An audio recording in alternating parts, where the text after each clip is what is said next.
بسم الله الرحمن الرحيم والصلاة والسلام على سيدنا محمد النبي العربي الهاشمي الأمين. أصحاب الجلالة والفخامة والسمو، فخامة الرئيس دونالد ترامب، أصحاب المعالي والسعادة، السلام عليكم ورحمة الله وبركاته. وبعد، فيسرني في البداية أن أتوجه بالشكر والتقدير إلى أخي خادم الحرمين الشريفين الملك سلمان بن عبد العزيز وإلى المملكة العربية السعودية على استضافة هذه القمة وكرم الضيافة. Mr. President, allow me to express my gratitude for taking this step to reach out to Muslim nations and making it a priority on your first foreign tour as President of the United States. We meet today to advance an effective response to the serious threats facing our world. The future for all of us will be shaped by the actions, as you have pointed out, that we take now. And we all have to work in partnership in 4 key areas. And let me say a brief word about each. First and foremost is the grave challenge of terrorism and extremism. Only a holistic approach can address the complex layers of the threat, from its evil ideas to its attack on prosperity and security. As you have mentioned, this demands coordinated and global action at every level. Success requires our mutual trust as well as our strength. The fight will not be won if we do not recognize our friends as our friends and our enemies as our enemies. Terrorist groups employ a false religious identity.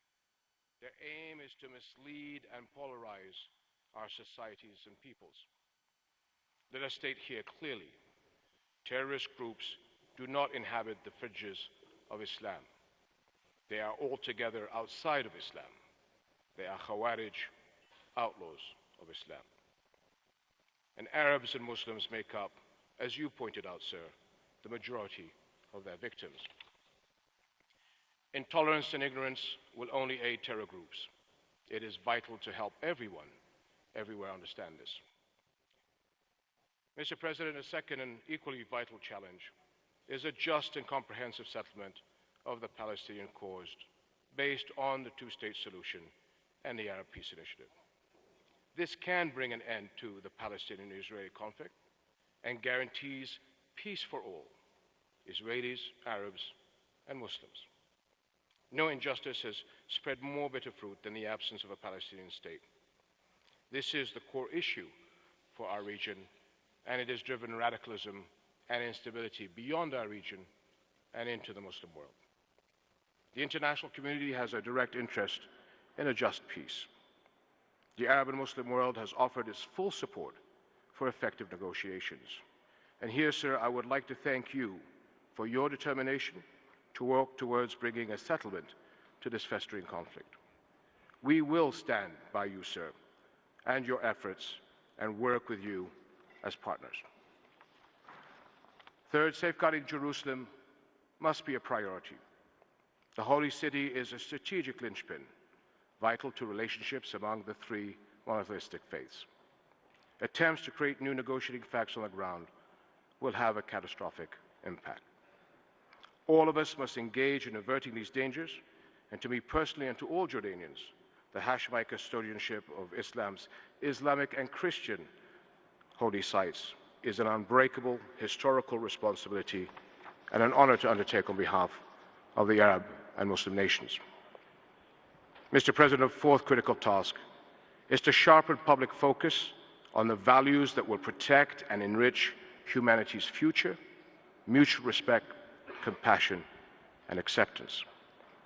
In the Muslim world, the voice of traditional moderate Islam has been stronger in recent years. We need to continue to build on that. 12 years ago, we were proud to inaugurate the Amman message, which, among other outcomes, has been a historic global consensus by Muslim scholars agreeing who is a Muslim, forbidding takfir, and explicitly recognizing the validity of the 8 madhhabs of Islam. The 3 articles of the Amman message exposes the false claims of those who would exploit our religion to divide us. And as Allah says in the Holy Quran, Bismillahir Rahmanir Rahim, إنما المؤمنون إخوة فأصلحوا بين أخويكم واتقوا الله لعلكم ترحمون. صدق الله العظيم. The believers are not else than brothers. Therefore make peace between your brethren and observe your duty to Allah, that happily you may obtain mercy. Mr. President, there are nearly 2 billion Muslim men and women today who enrich our world with their kindness, generosity, justice, civic family duty, and faith. Their lives express Islam's teachings on acceptance, humility before God, compassion, and peaceful coexistence. Our future is based on deeds, sir, not words. We are all accountable for our commitment to fight radicalization in all its forms.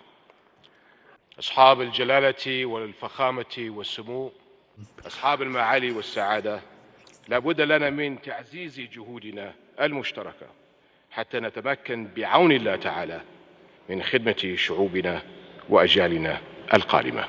والسلام عليكم ورحمة الله وبركاته.